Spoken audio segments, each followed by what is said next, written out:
Of 17,000 men employed, 13,000 work underground. Let us join them on the air as the miners are lowered smoothly and safely to a depth equivalent to a 100-story building. Besides the miners who blast the coal, there are laborers, train crews, trackmen, carpenters, timbermen, electricians, pumpmen, bosses, and hundreds of others. At a breast or chamber, a mining machine cuts a slot 7 feet deep under the coal, so that dynamite placed near the top of the vein may exercise its maximum force. Where conditions prohibit the use of mining machines, hand methods are employed. The miner then drills a number of holes 7 feet deep. In each, with the aid of a wooden rod, he places several sticks of dynamite. The last stick in each hole contains an electric blasting cap, the wires of which he connects with each other and with a plunger magneto battery.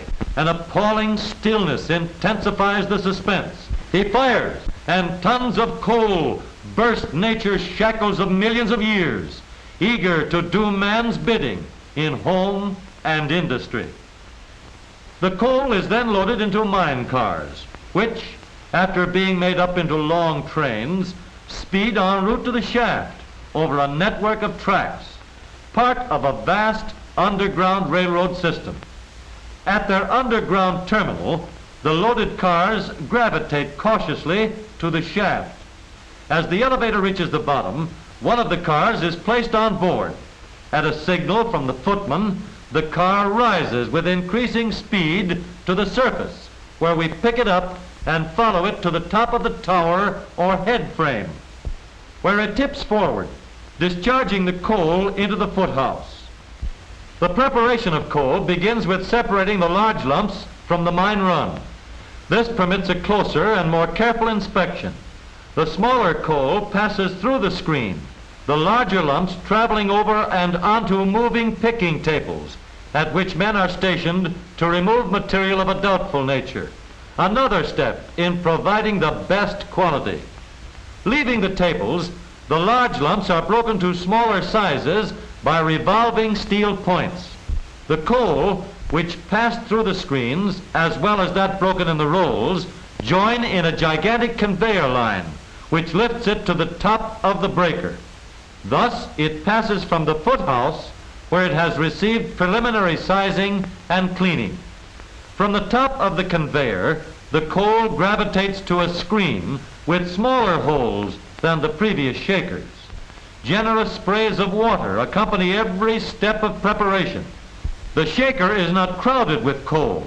This ensures perfect sizing. The larger coal passes over and into a smaller roll, where it is further reduced in size. Having been carefully screened, each size of coal enters its particular cleaner or cleaners for the final removal of impurities. In this modern jig, coal is floated off by means of pulsating water, superinduced by a reciprocating plunger. The newest up-to-the-minute development is the Menzie cone. Entering the cone, the coal is spread by revolving arms. Here it meets strong upward currents of water, which are maintained at constant pressure. No sand or other material is introduced to contaminate the coal. A continuous flow of 8,200 gallons per minute, equivalent to 25 tons of water per ton of coal, floats the pure coal toward the discharge end, where it merrily cascades toward and over the dewatering shaker screens. Now, well sized and well cleaned, it is carefully conveyed to a storage bin or railroad car loading pocket. Here it rests momentarily before embarking on its journey to the consumer. Railroad cars en route to mines frequently pick up debris, which must be first removed before the coal is loaded. The drop into the car is reduced by the swinging loading chute. Again, the coal is washed. This is a simple operation, but it marks the greatest progressive step ever taken by any producer in the interests of its dealers and the coal buying public. The Glen Alden Coal Company has installed modern boxcar loaders. Here, when the car comes to rest, it is locked into position by a powerful mechanism. As the coal is loaded through the door, the car is slowly tipped to a steep angle as one end of the boxcar is loaded. The action of the cradle is thereupon reversed so that the other end of the car may also receive an equal load. Each colliery maintains a modern and well-equipped sampling and testing station. Here, each car of coal is halted long enough to be boarded by experienced inspectors who take samples from many points on the car, taken not at random, but according to a scientifically determined plan. From this point on, the coal is subjected to careful laboratory tests to check sizing so it will meet the rigid requirements of householders.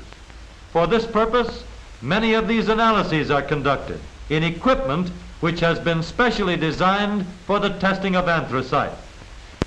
The loaded cars then gravitate to the colliery yard, where they are made up into trains and moved to one of the large railroad distributing yards. From here, they speed their way north, east, south, and west to the thousands of dealers in as many thousands of communities. The Glen Alden properties are situated in the heart of the richest deposits of Pennsylvania anthracite, deposits which, because of their inherent burning qualities, mean more heat for less money. To this has been added the last word in scientific preparation. The result is the largest selling brand of solid fuel in America. Their day's work done, the underground force faces homeward. Here is that wholehearted personality that is born of rugged endeavor, as stalwart in character as rugged in physique. Glen Alden Coal Company provides for bathhouses, in which provision is also made for the safekeeping of street and work clothes, which are changed at the beginning and end of the day. Lighting equipment is returned to the attendant at the close of each day, so that it may be inspected and placed in condition. After stopping en route at the dressing rooms, the miners now find refreshment under the magic of liberal applications of soap and warm water. The close of the day finds our miners returning to their homes, anxious to meet their families. To them must come the satisfaction of having played an important part in bringing health and comfort to the 3 million homes whose winters become balmy summers through the use of dependable coal.